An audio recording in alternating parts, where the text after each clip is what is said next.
All right, here we are. This is episode 3 of the series that we're doing, myself and Dr. Stephen Wolfe.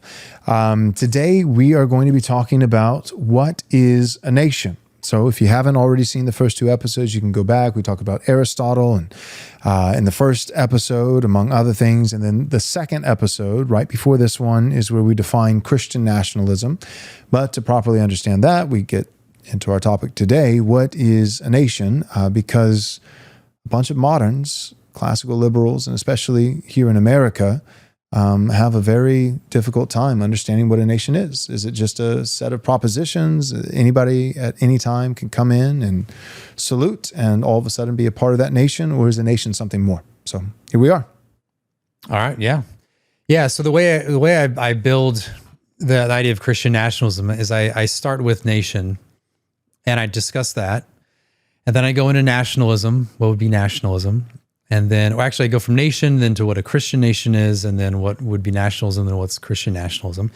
But I think they build upon each other. So you want to, like a lot of people, they want to jump straight to these laws that we'd pass for the nation, but they want to talk about Christian nations, but what actually is a nation itself. And so I sought to define that. And the approach I went with was not this like bird's eye view, where let's look at cultural geography, let's look at these old maps where it shows that these people groups are here and that sort of thing, or deal with it conceptually. The way I went about it is trying to ask the reader to reflect upon their experiences, like, to think about how you relate to people, familiarity and foreignness, and work from there. So when I go about defining a nation, it's firstly an experience of place, of experience of people and a place.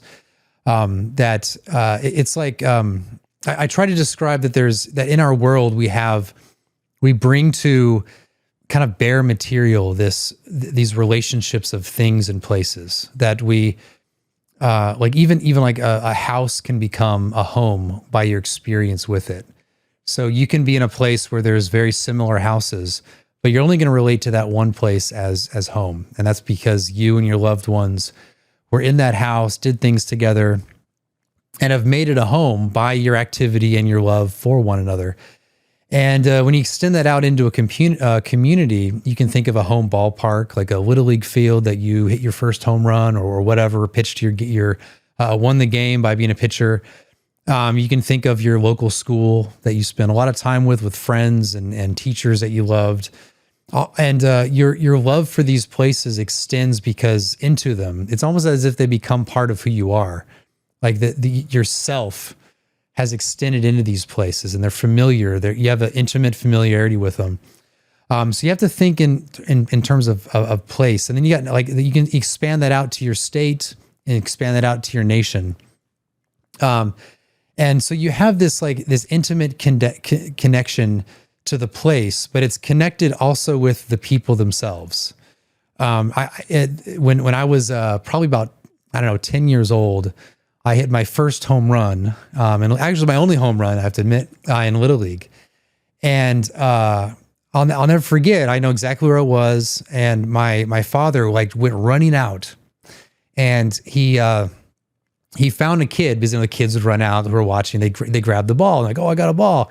And my dad, he saw the kid, and he's like, here, I got a $20 bill, and so he gave the kid. I still have that ball. So like that.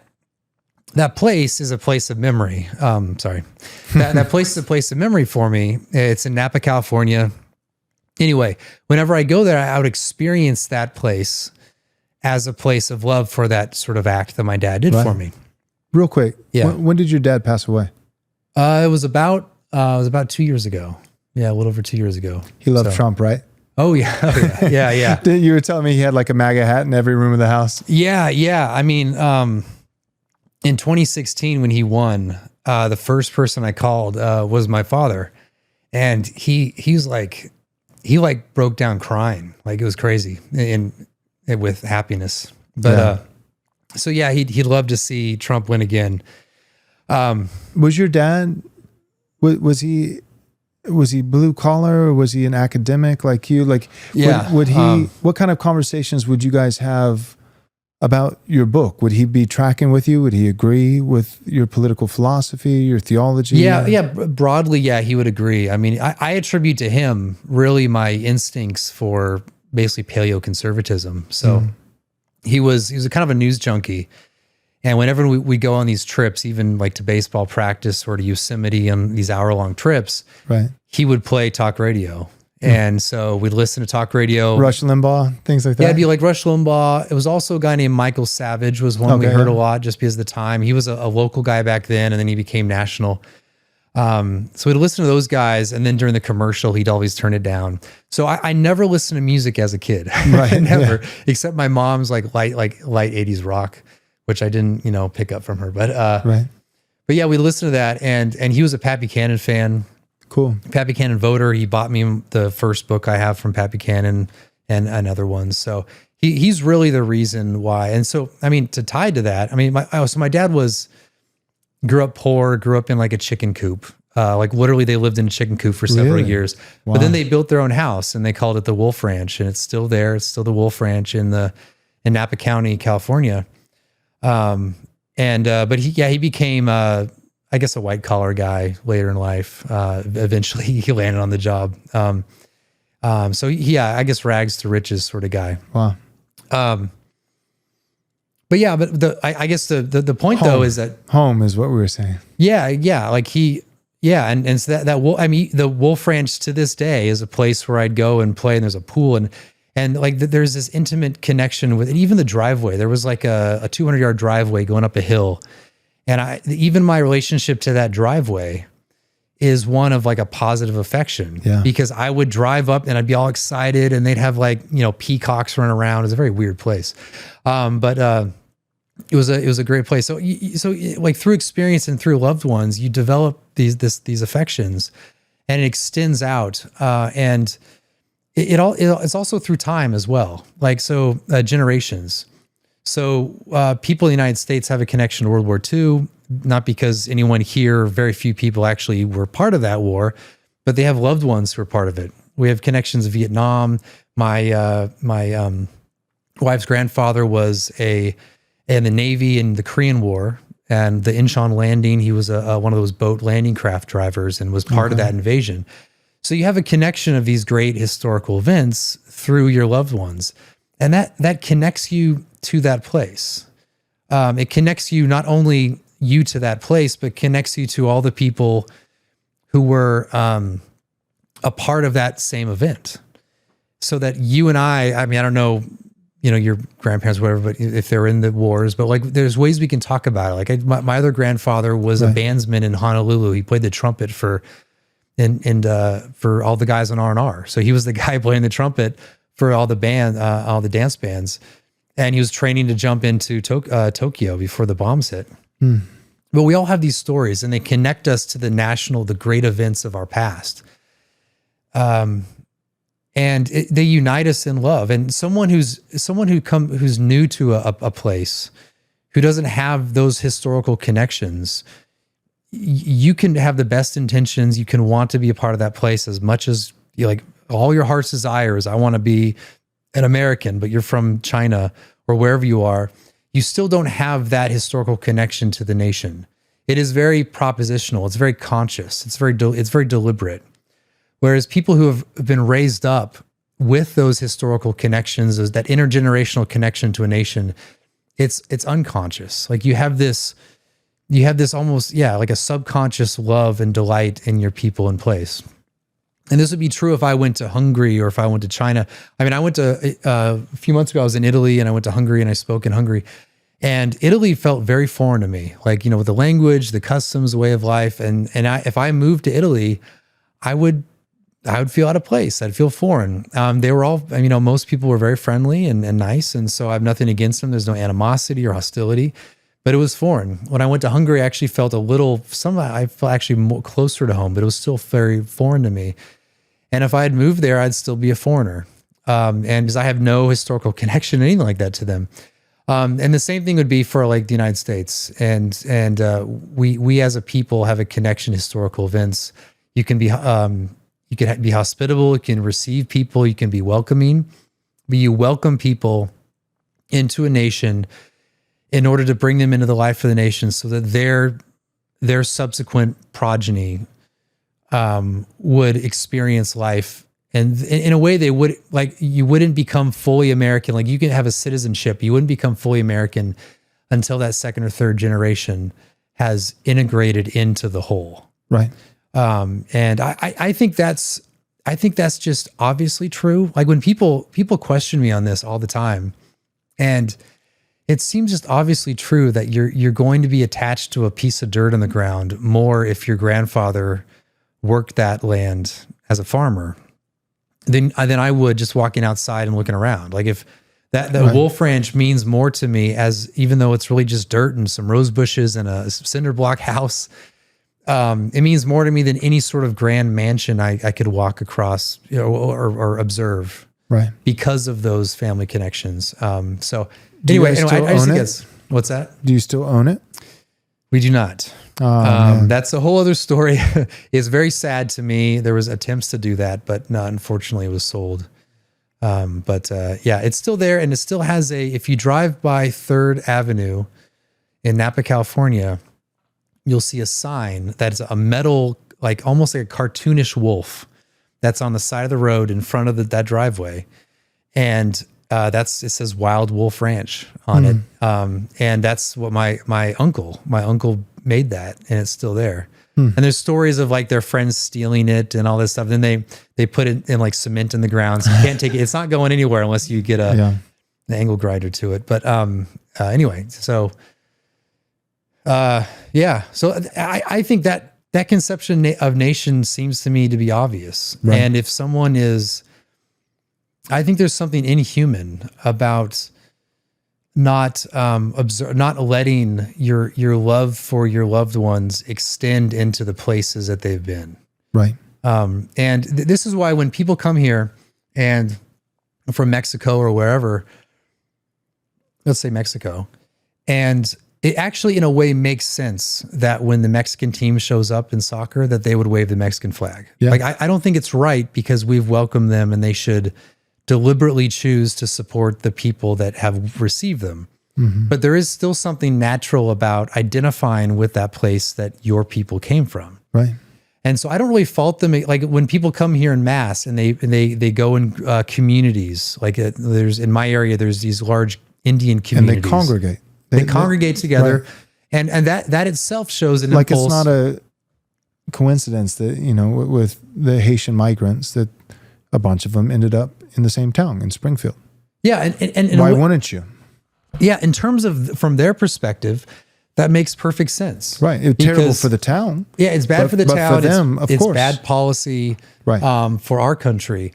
But for them, from their perspective, it makes perfect sense. Right. If I were, like, my understanding, there's like some American communities in Mexico City. So there's people who said, we got a bunch of money, let's go buy a huge mansion in Mexico City.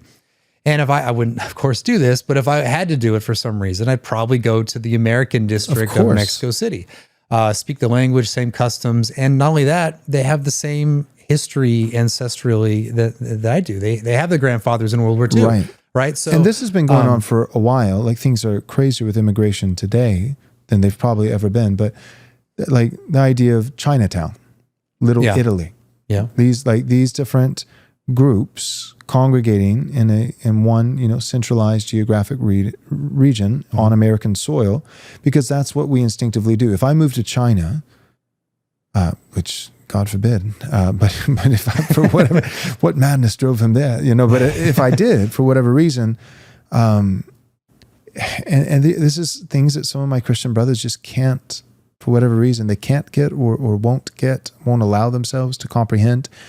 But none of this is a betrayal of my Christian faith. I love the Lord Jesus Christ. I love the Bible. Like, my ultimate allegiance is to Christ. But the first thing that I would do if I moved to China, for whatever reason, is I would not seek out Christians. I would seek out Americans. I would seek out people that, like, first and foremost, that I can actually talk to and understand the language. I'm sure there are precious Chinese saints in China that speak another language, and I will enjoy their fellowship for all of eternity in heaven. And I look forward to that. But here in this temporal life on earth, I would need somebody that I could ask directions from and be able to understand their answer. I would seek out the temporal earthly familiarities, and that's not a sin. Yeah, and when I was in Italy, you'd hear people in different languages, and you'd hear people speak English. And if they're speaking an American accent, you're initially drawn Like, that's my guy. drawn to them, and they could be half the world away. They could be lefties or whatever, but there's that instant ability for you to say, "Oh, where are you from?" Right. And then they say, "Oh, I'm from, I don't know, New York." Okay. Right. Oh, interesting. I went to college in New York. Things like that, where there's a commonality where you can now discuss things you wouldn't be able to discuss. There'd be a familiarity. So you wouldn't be, the way I define like foreignness is when you enter a space and you become basically a spectator. So if you went to a festival in Mexico, I would just be a spectator. Right. And even if I put on a mask or a costume, I'd be a part of it, but I'd still be a spectator. Right. I would just be a guy I'd be an American. And it'd be fun and exciting. It'd be fun, and exciting, thrilling. Yeah. But I wouldn't want to live my life in that context. It would be something that I'd want to go, I'd want to visit, I'd want to spectate, and I'd enjoy it and appreciate the culture, and I could do so in an honoring way. But then after a while, I'd want to go home. Yeah, and this is even true in like church traditions as well. So if you go to if you go to like even a black church, I could be received as a member. I could participate in the fellowship. I could receive the word and sacraments just as much as the guy next to me. But there is a sense in which, because of the traditions brought to that context, I would be a sort of spectator, because that is a very black church culture. Again, spiritually fully communicant, but in terms of the culture, I would be a type of spectator.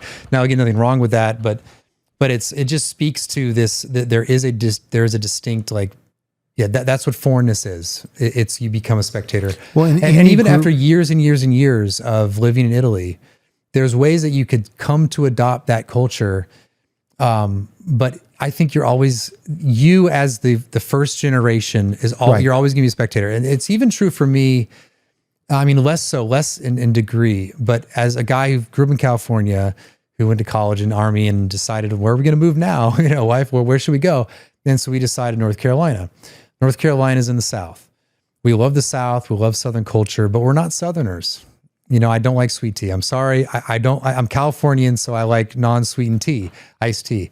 I know that I probably offended a bunch of people on that. But I don't, In Texas, you have to specify, you have to say non-sweet tea. You have to say, the default, the factory setting is, here's your tea. In California, it's like you have to specify because it could be either one. Yeah. But anyway, I know that when I go to, let's say, like a bluegrass festival, then there's that in California too. But I feel like when I'm there, I still am kind of a spectator, and I always will be.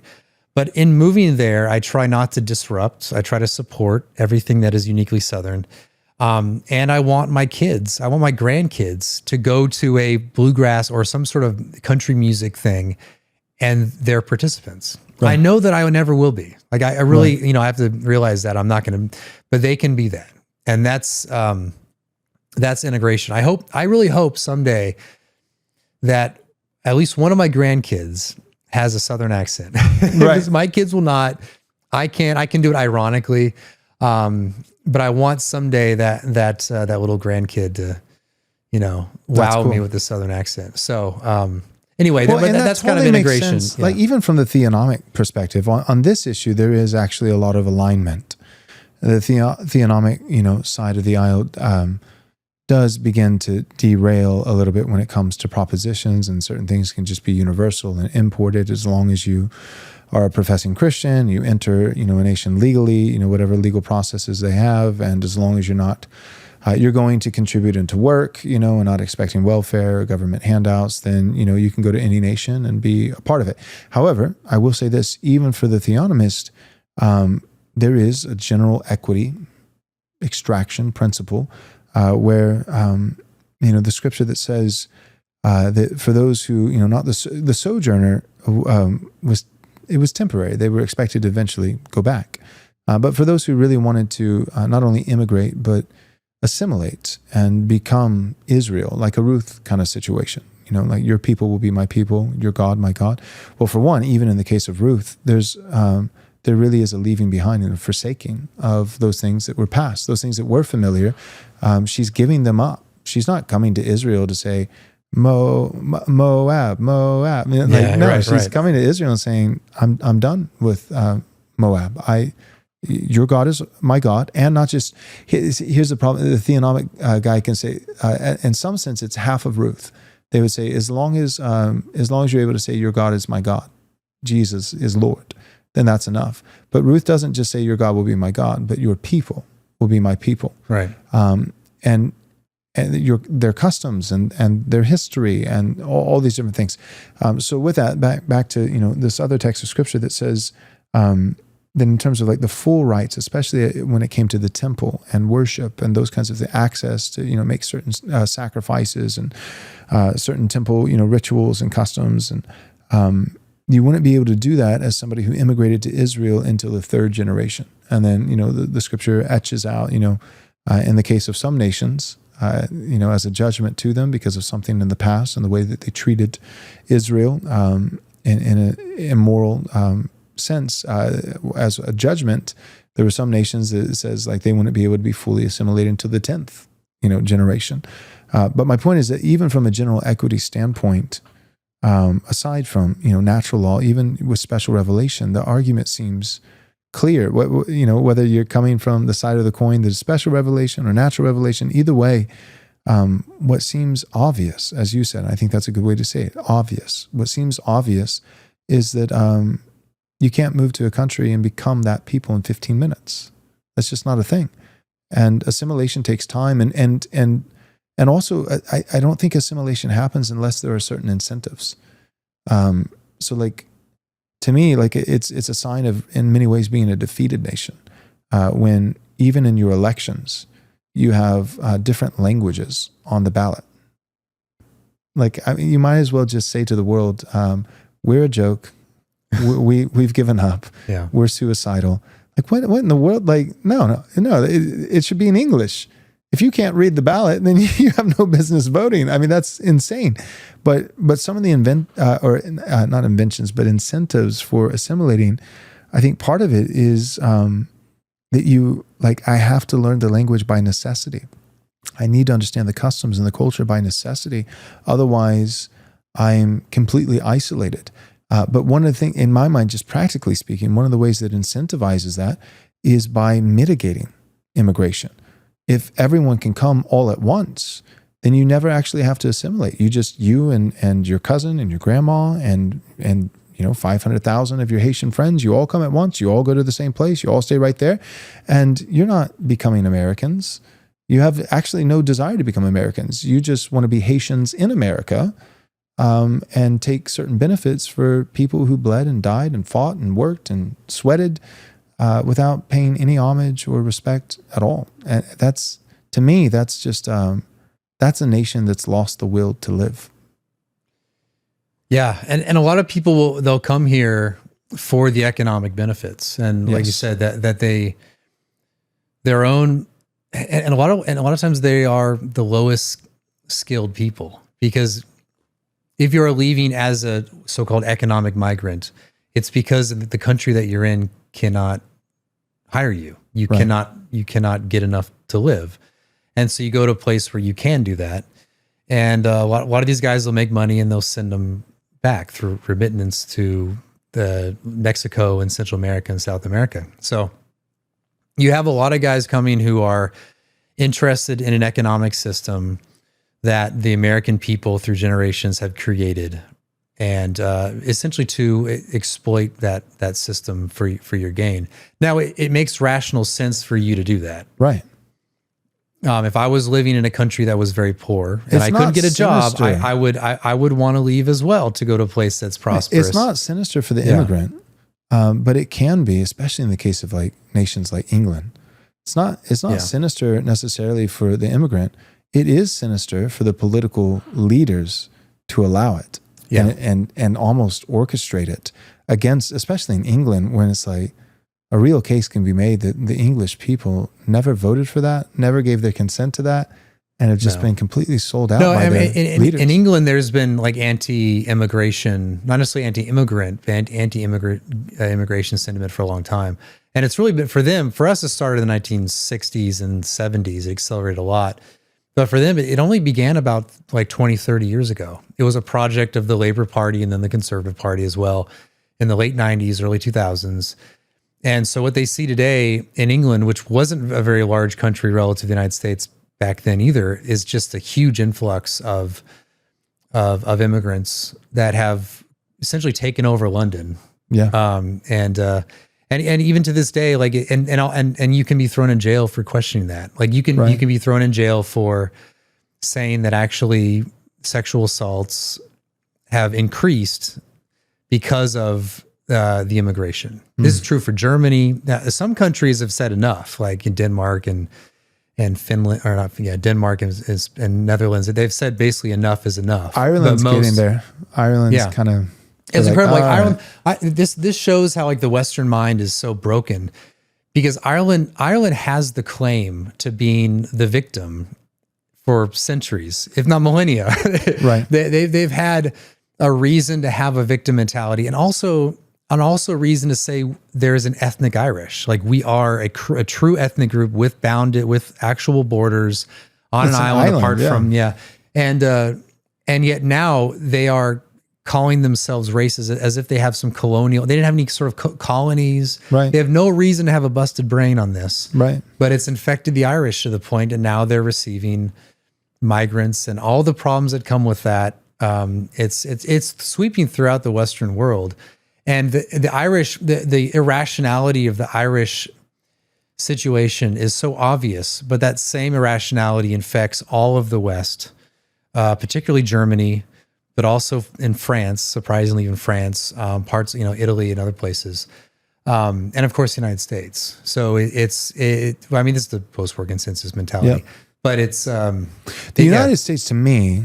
Correct me if you think differently, but the United States to me, certainly, I don't think anybody should be operating under this bone-crushing spirit of guilt. But historically, and just thinking about it practically, the United States makes sense that it would be the most. Out of Western countries, the most susceptible, in the sense that, like, ever since our founding, we've had waves of immigration at various periods of time. Whether it was, it's the Irish are coming, the Italians are coming. This is, and America was, it was predominantly, certainly, Anglo-Protestant, but from early days, there was still, even though it was a minority, there were different peoples and different ethnicities represented, early on as a minority, and much more of a minority than they are today, but still present. And, whereas if I was an Englishman, or a Scotsman or an Irishman, I'd be like, what? No, It's been 1,000 years. It's always been us. What are you talking about? So I think that America, because of our history, our unique history, and the discovery of this massive landmass and everybody coming, and for a while we needed people to come because we actually needed settlers. Today there's no more settlers. There's just immigrants. It's been settled. Right. But we had waves of immigration when there was still lots of land that was unsettled, and lots of places and lots of work to be done, and a lot of different people at various points of our history, waves of different countries coming in. A lot of them, there was always problems and animosity and things that had to be sorted out. But a lot of these people came, and they did get to work. They really did get to work and became a part of American culture as time went on. Not in 15 minutes, but by the time you get to their great-grandchildren and stuff, it's like, like the Irish settlers here in America, you're Americans. And that's great. But again, I like that, that mixed with slavery and other things like that. It's like, I can see why America would be susceptible to the woke mind virus. But in my opinion, and you've already kind of said it, it seems like the common denominator is not history. Like, there's historical reasons. It's pretty much anybody who's white, whether they have any reason for it in their history or not. If you're white, you're guilty, and you've given over to this Marxist. Yeah, I mean, to be white. To be white means you don't actually have a people. You don't have an ethnicity. Right. Only non-whites can have an ethnicity. And this has been part of our language for a while. I mean, I remember going to the grocery store as a kid and seeing the ethnic aisle and didn't think anything different about it, but I knew what ethnic meant. Ethnic basically meant you're not white. So there was no kind of like distinct self-conscious ethnicity. And that's even, and for the United States, that's like, I guess, a more difficult question than to say German or to say French or to say English or Scottish or Welsh. For them, it should have been very easy to say, wait, we are a people. But the guilt and subversion that the Western Europe encountered, since I think World War I started it, World War II afterwards actually made it, of course, much worse. But that's led them to deny that they have a people and a place, and so they'll affirm that everyone else has a people and a place. And when they come here or they go, to Germany or France or whatever, they still have a people in place, and that people is their ethnic people, and their place is the place they came from. Right. And so it's really only white people. And this even infects the Irish mind of those in Ireland, that somehow Ireland is no longer a people and a place. And so it does extend.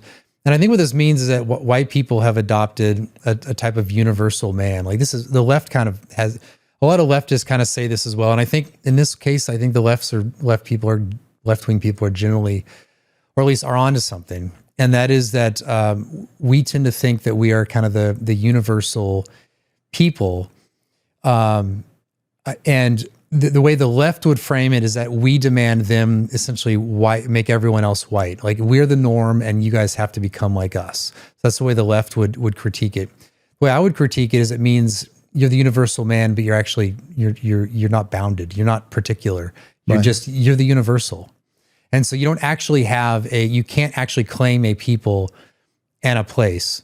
Your people have to be everyone. Your people have to be all people in the entire world. It has to be anyone.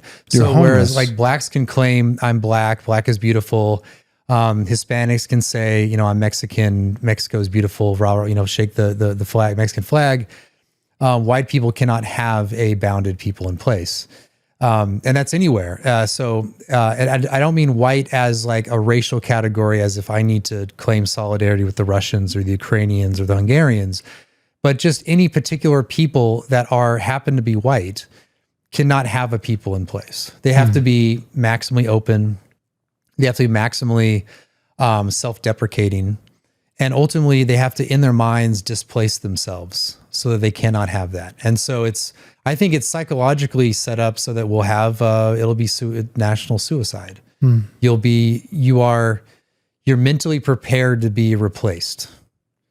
That's so sad. Yeah, I think that's everywhere. Like, I think that's happening absolutely everywhere. What is it called? I think Eric Kaufman's a sociologist. He calls it asymmetric multiculturalism.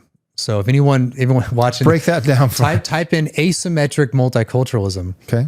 And he wrote an article on this. And what he says is that basically white people have to be multiculturalists. But what that means is that white people cannot have a culture. They can't have a people, but they must, as a group, affirm multiculturalism, which means that all other cultures can have a people and a place. Everyone gets to have a home. That's why it's asymmetric. It's that you have to affirm it, but you affirm their identities. Your only identity is wrapped up in you affirming their identities. So you can't actually have a people in place at all. And that's not just, that's reflected in policy. It's reflected in the fact that even what I'm saying right now is causing people watching to be uncomfortable. Right. Because I'm actually identifying what you're not supposed to identify. Like it's supposed to be by habit that you'll say that you affirm, oh, look at that, they got great food or this, that. And then you're like, oh, my food's bland and it's junk. And we don't have culture. Yeah. Like you're by habit meant like to all do that. that. I remember seeing like TikTok videos of like black people making fun of white people for not using spices. Yeah, and it's like your food's bland, and we even pick on the English and say, and I'll be honest, as a white dude, I do think that the English food is a bit bland, but even that is like me at some level giving in to the stereotype that's kind of, it's similar to what happened with feminism, like all the sitcoms in the 90s, everybody loves Raymond, The Simpsons, and like the husband is always, he's fat, he's lazy, he's out of shape, and he's dumb. And the wife is, she's sexy and fit and sharp, competent, and smart, and competent, and rules the roost. And we've done the same thing with race. What we've done with gender, that white people are like the butt of every joke. And you don't have a culture, your food's bland, or white people can't dance, white people can't jump, white people can't, yet everybody still wants to live here. Yeah, that is the irony. Well, I mean, the thing is like being able to laugh at yourself is actually a good quality. It is. And the groups that are unable to laugh at themselves, we tend to it's like you need to lighten up. Like we can make jokes about each other for all sorts of reasons, but you can do it in a way that still affirms the difference, still affirms there's something positive about you. The thing about white people is we are required to not say anything positive about ourselves. We're required to say only negative things about ourselves. Right. So when we talk about Western civilization, which is largely speaking a white generated civilization because it's Europe, which is white, we have to talk about colonialism and slavery and repression of women and all these things. We have to speak of the negative, and then when we go to the obvious goods, we want to identify like political liberty, these sorts of things. Then we have to speak art, philosophy, all dance, that stuff. Music, cathedrals, and there's so many. Yeah, we have things. We have to speak all those in terms of universality. Like they're actually political liberty. Yeah, maybe like this was generated from the interaction of Europeans and also their own experience. But in the end, like liberal democracy is just the universal good. And by the way, these other countries experienced it too. So it's not unique to Europe. And so you have to universalize it. And so you see these guys like I remember like Paul Miller does this in his book. It's like, there's Anglo-Protestant liberties. But by the way, also these other countries practice them as well. So it's not a white thing. And so your impulse is then everything particular about white nations is bad. Mm-hmm. You have to criticize them. And anything that's good is actually universal, it's not which then can be attributed to everyone else universally. It's not something so we unique have to claim your own the bad. development. That's unique to us. You always have to but identify. The good you can't claim. That actually belongs to everyone white people else. can identify as a group only if they're identifying their evil. For blame. Yeah. But in terms of praise, the undeniables have to be universalized away from them arising from a European context into something all people would affirm. And by the way, they would have affirmed it if you didn't colonize them and you didn't exploit them and you didn't turn them into slaves and all the right. So it's, real quick it's always with that, on this, all this is really helpful. But on the slavery thing, that was, I think that might have been the first big controversy that I had. And on this one, to be fair, part of it is I did word it poorly. So it was actually me and A.D. Robles. We were doing an episode together. And I think it was the first time I ever had him on the show, maybe the second. We were just becoming friends. This is close to 3 years ago at this point. And we were actually doing an episode defending Doug Wilson because he got in some controversy or whatever. And we both appreciated him and still appreciate him. I shouldn't say it like we don't anymore. But now Doug and I have had some disagreements, and so I still appreciate him. But it's a little bit complicated at the moment. But back then, we did a whole episode on defense of Doug Wilson, because he's gotten a lot of flack, and a lot of it really has not been fair. And so we were doing that, and we were talking about he's gotten flack on his book Southern Slavery as It Was, and things about slavery, things about race, and so we were doing a defense and. And the problem is me and AD just, we just have too much fun. And so so I said one thing and didn't get to finish the thought. And then he made a joke or started laughing and cut in and said something. which we always do. I cut in with him, he cuts in with me. But then the thing is, the thing he cut in with, like, gave me another idea, and and this is one of the times where you've got to finish that thought, and I didn't, I forgot didn't finish the thought. And then, of course, the hackling hens, of the spiritual HR department of examining Moscow, all the 60 plus feminist ladies, whose husbands live outside, in a tent in the backyard, and hate Doug Wilson, and and write scathing, unfounded critiques every other day. They picked me up, and they picked me up not because I was, at the time, nobody knew who I was. I wasn't a big deal. They literally used me simply as a pawn to say, here's one of Doug's disciples, and listen to what he just said. And it was, the irony was, the whole episode, the purpose was to defend Doug, and I probably got him into more trouble. It's like, thanks for helping, Joel. Because I didn't finish this thought. Here was the thought. I said, we talk about, slavery, and, but the Bible, it says that man stealing is wrong and punishable by death, and not just the one who steals, but even the one found in possession of the one who was stolen. These kinds of things are biblical principles. We find it, in Leviticus, we find it in, I believe, Exodus chapter 21. And so I was fleshing that out, and I said, but at the end of the day, it's not like white people were going over to sub-Saharan African countries with human-sized nets, going into the jungle and capturing people. And then AD cut in, and we never got back to it. And that one didn't look good. So I'm gonna finish it now. Yeah, 3 years later, you're gonna finish it. Yeah, so 3 years later, I'm gonna actually say what I meant. But this is what I was trying to say. So everybody took that as Joel thinks slavery is fine as long as you didn't capture the people. And on one hand, I do think that slavery, in some forms, is permissible. And the reason why I think that is because the Bible says it. I love the Bible. Let God be true and every man a liar, and I won't apologize for it. That said, though, many of the Confederates, guys like Stonewall Jackson, or guys like Robert E. Lee, or even Dabney, who I've read a decent amount on, these guys who defended slavery, they did. There's no denying that. But even these guys, they hated the slave trade. And they wanted to see the slave trade end.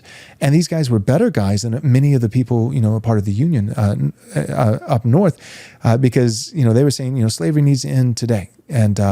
And part of the concern was the defense of slavery and property and economic activity. That's true. There's no denying that. But part of it also was, what are we going to do with these people? And it was guys like Abraham Lincoln who, they either will just drop them back off in the bush in Africa.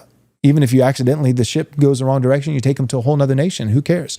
Or one of the more humane. That was a common position. It was. Yeah, it really before was. That, the founders talked about that as well. Yes. Yeah. And then another position, a little bit more humane, was, we'll send them out west. But the reason why that didn't work out wasn't even because of the Confederates necessarily, but because of the Northerners who said, well, wait a second, but we plan to get there. We want to settle the West. We don't want black neighbors. So it was the Northerners who, in so many ways, were really malicious, and a lot of the Confederates, and a lot of the black people fought not at gunpoint from their masters, but they loved the South, and they loved. So anyway, so all these things. My point was to say this. So slavery in some cases is permissible. I don't think that it should be race based, and I certainly shouldn't be man stealing. The Bible does condemn that, stealing people into slavery. The point that I made about, it wasn't white people who were going into jungles in Africa with human-sized nets and rounding them up. The point that I was trying to make is, number one, Europeans bought slaves in a race-based slave market, knowing that they were kidnapped. That's true. And the slave trade, I think, was a pernicious evil, and it needed to end. And I praise God for ending it. And a lot of other nations, European nations, were able to end it without a war. That sucks for America. I think slavery was a judgment, and I think the Civil War was a judgment in itself. I think that was wrong, the way that we ended it. But beyond that, there's plenty of guilt and blame to go around. Africans were conquering each other and selling themselves into slavery.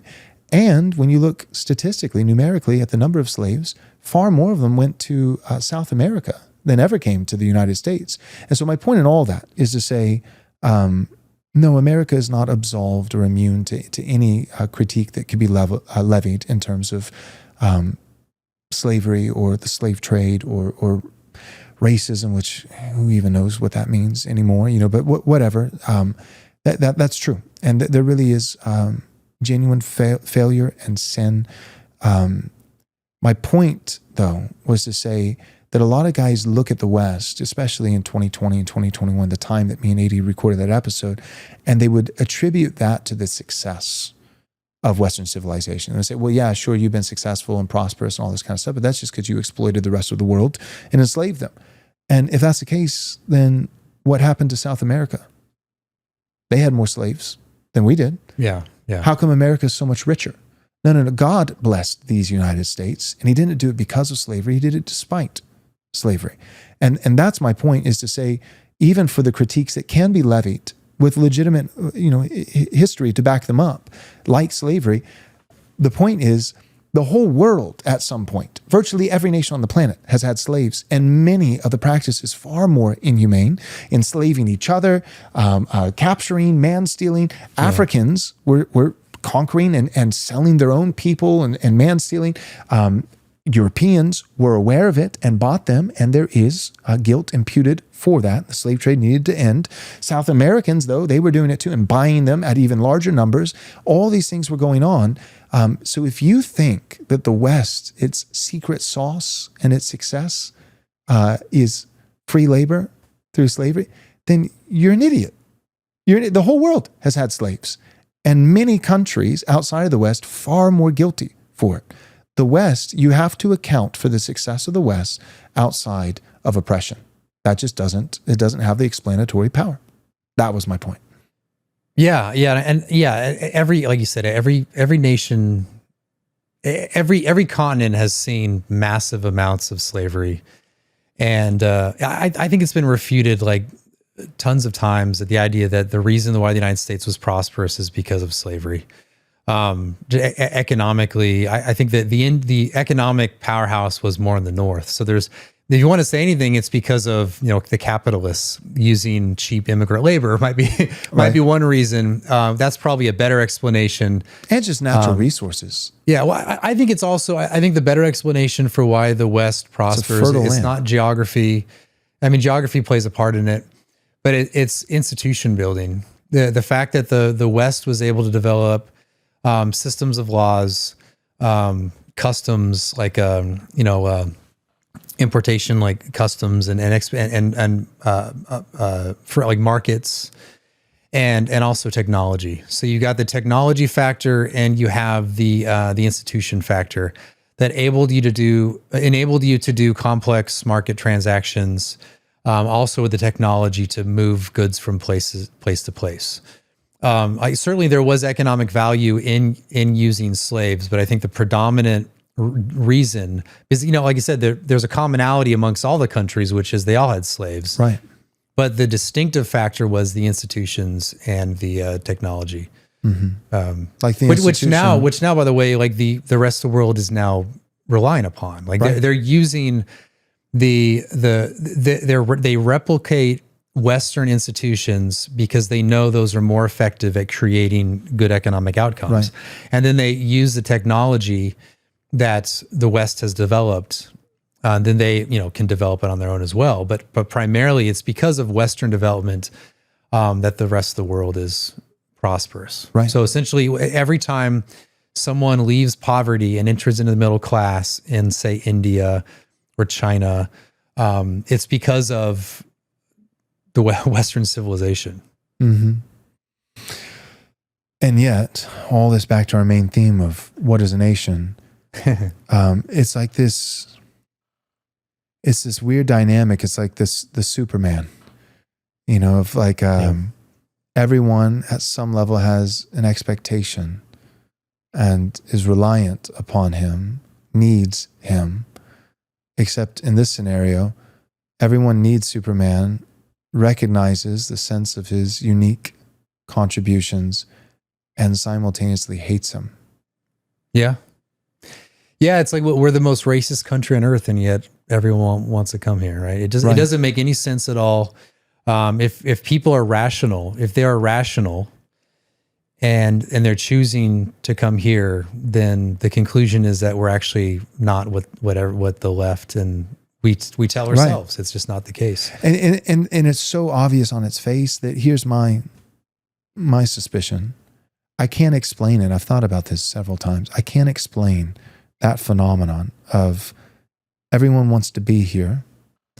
Everyone, the whole world, not just, the West, but the whole world has economically benefited from the innovation and the contributions of Western civilization. So everyone wants to be here. And even those who aren't here fare better because of here. And yet also they're the most oppressive, terrible people in the world, these whiteys. Yeah. How do you account for that? The only thing I can come up with is I feel like that you can only get to this place that we've arrived at with your own people selling you out. I don't think it's just a bunch of, really, hateful, spiteful people in South America or in Africa or in Asia.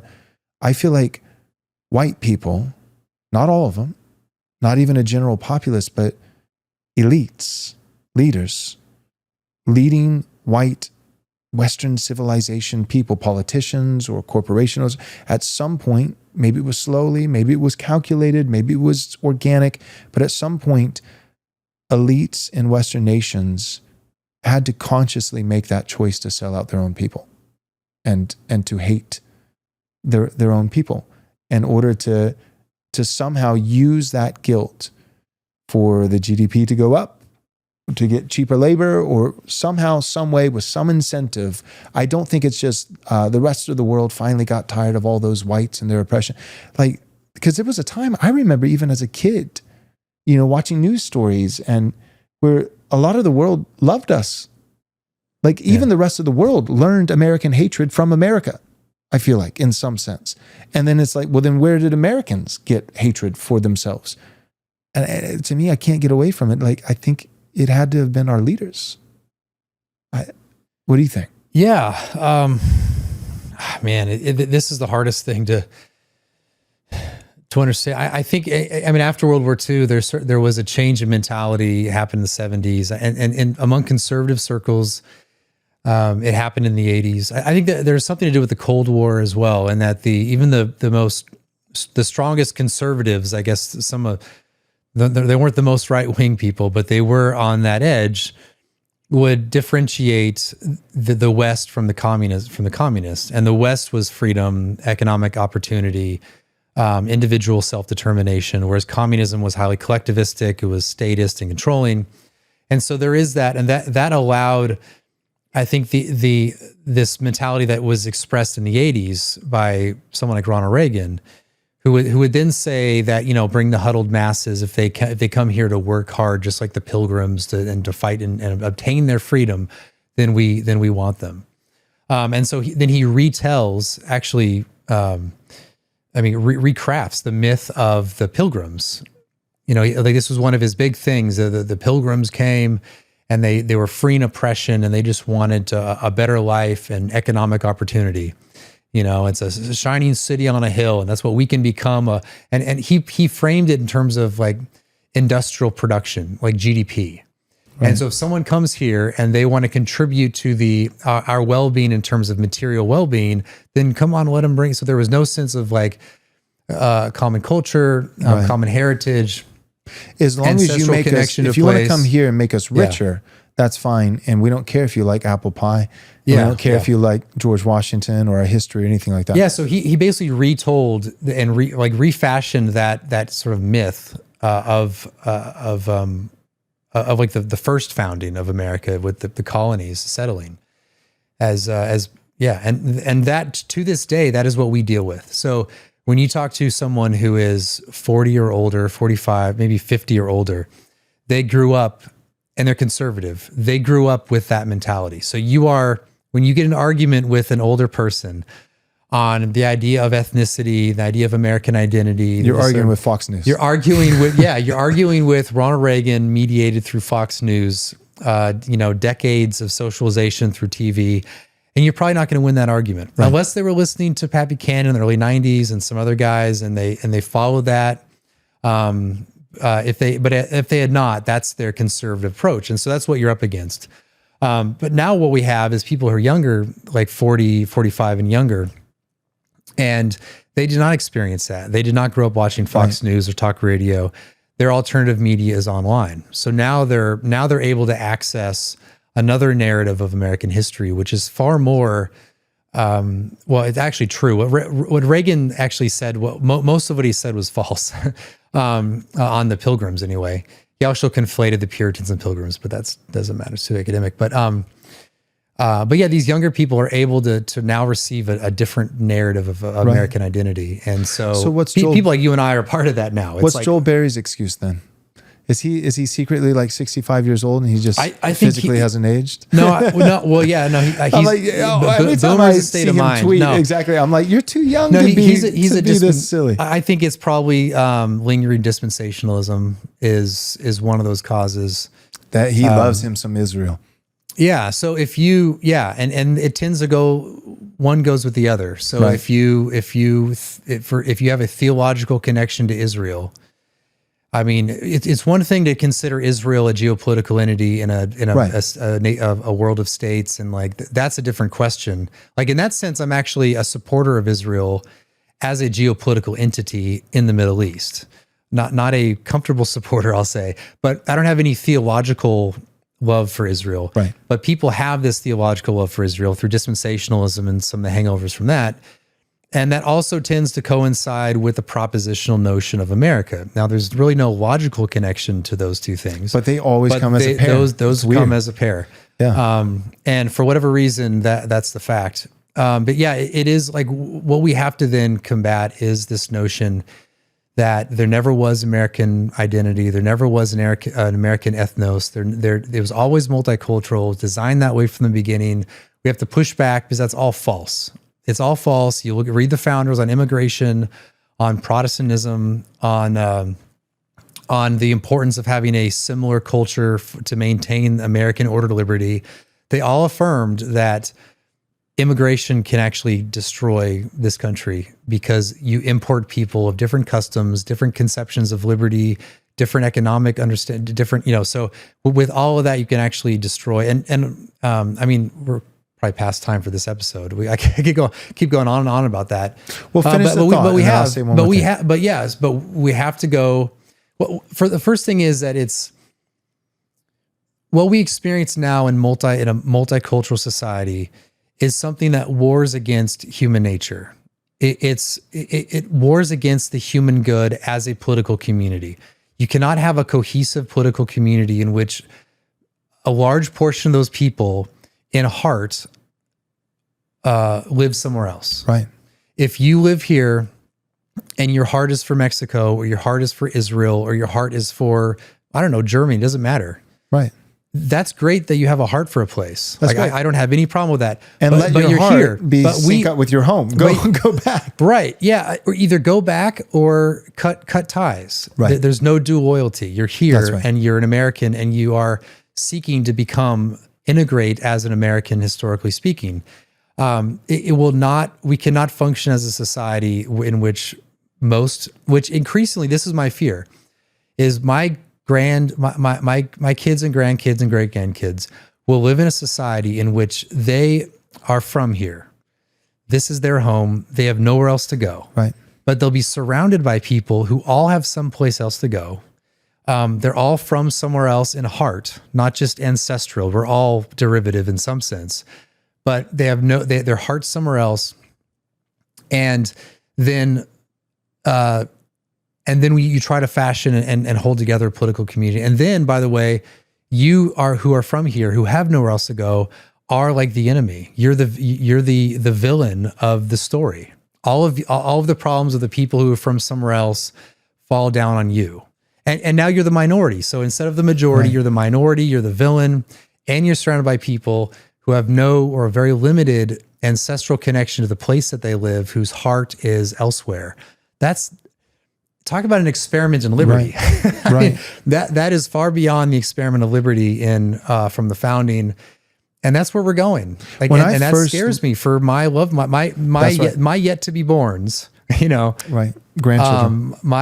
They are going to be subjected to that. Like I almost saying like that is what most likely they're going to be subjected to, unless something happens, unless we all change our mentality and say, either be American or go somewhere else. Right. Yeah. When I first started delving into some of these things and learning, my initial reaction was, shock, surprise, then quickly followed up by anger. I don't feel angry anymore. That phase went pretty quick for me. But I do feel sad, and not sad for myself, because self-pity is not really virtuous. But I'm a dad. I've got 5 kids, and one day, Lord willing, I hope to be a grandfather. And unless something changes with the will of the people in Western nations and a real act and revival and work of God, my grandchildren, it makes me sad to think that everyone else, all their neighbors, I mean, even now, like most of my neighbors are they're either Hindu or they're Pakistani, they're Muslim. It's rare when we go for a family walk and we see another white family.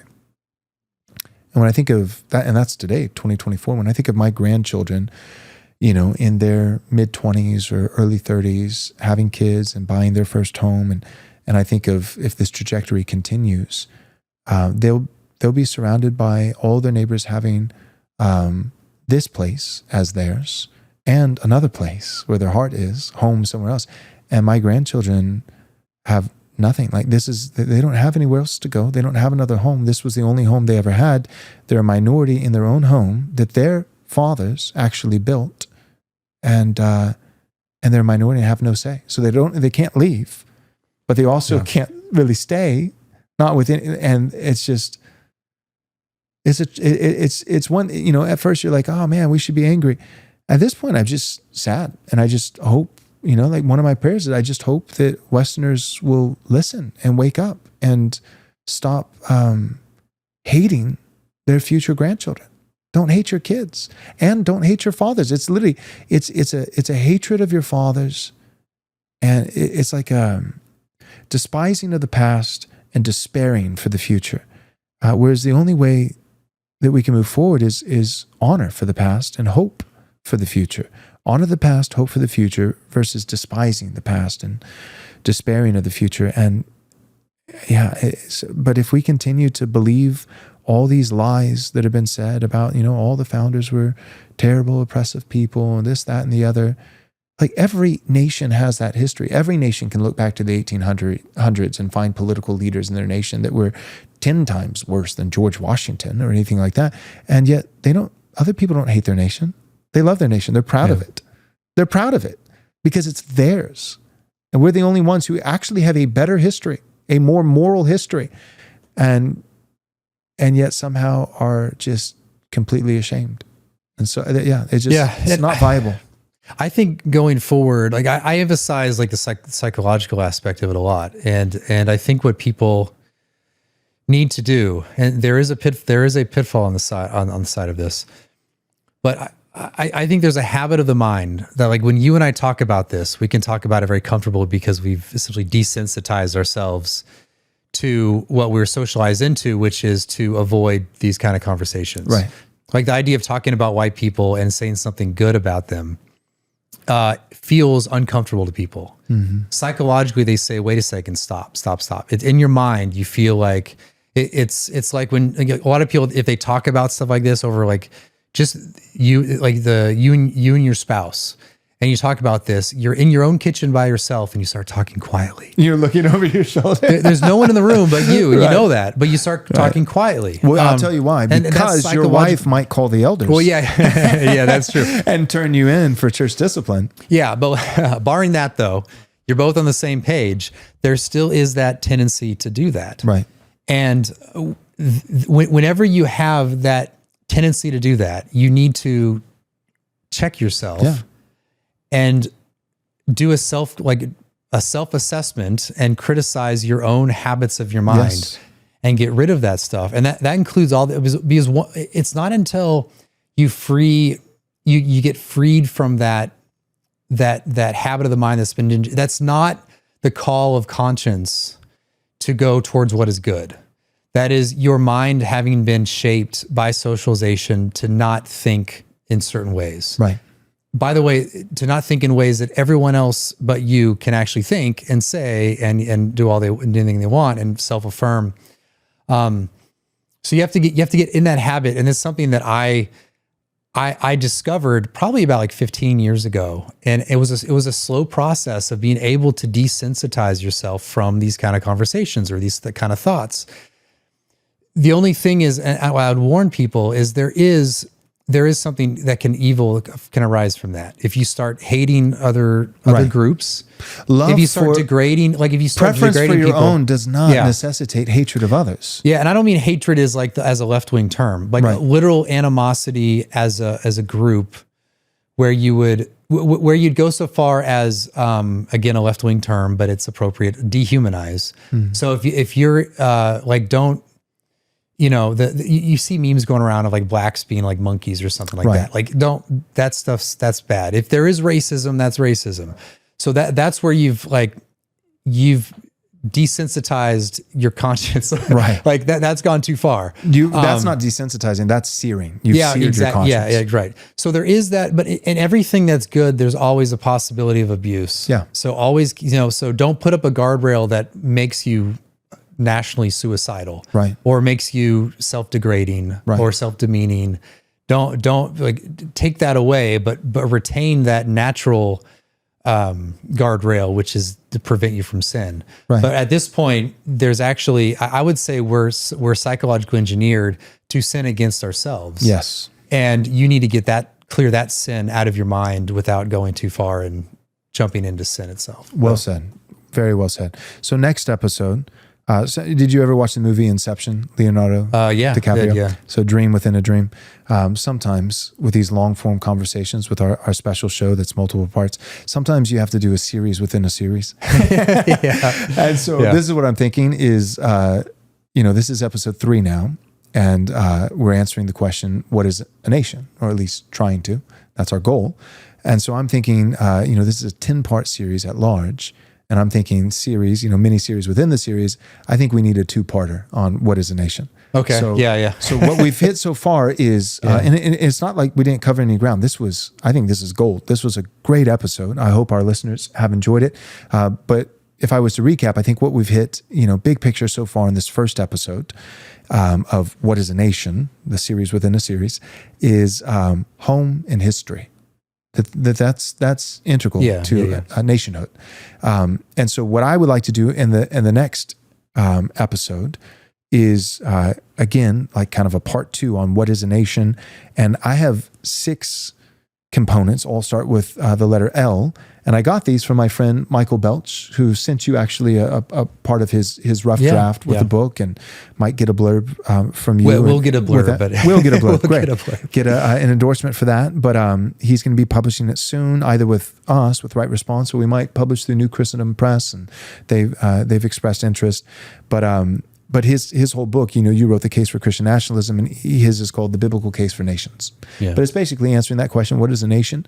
And he came up with 6 L's, and it's land, lineage, language, laws, loves, and liturgy. Land, that's good. Lineage, language, laws, loves, and liturgy. And so in our next episode, we've kind of been talking about land and lineage in a lot of ways. Family, home, heritage, history. But then to go beyond that and talk about commonality with liturgy, worship. That there's a shared sense of worship, and that a nation really can't survive with all these different religions, where none of them is. It's one thing to tolerate other religions as minority representation, but to say that every religion is equal and none of them get any preference, or if anything, all the other religions, the false religions from foreign people who've immigrated in, that they get the preference, and the dominant religion, Christianity, becomes the butt of every joke and gets the least. That's just not, again, viable. So I would love to, in the next episode, talk about those 4 L's: land, lineage, laws, loves, language, and liturgy. And I think that because nationhood, it is more than land and lineage, particular people, particular place. But it's not less. It is that. And I think that's what we first established, and we can get into that a little bit more. But it's never less than people in place. But it also is, to be fair, more than people in place. And I think you can add those other components without going full boomer into propositional nationhood. So that's it. All right. Thanks for tuning in.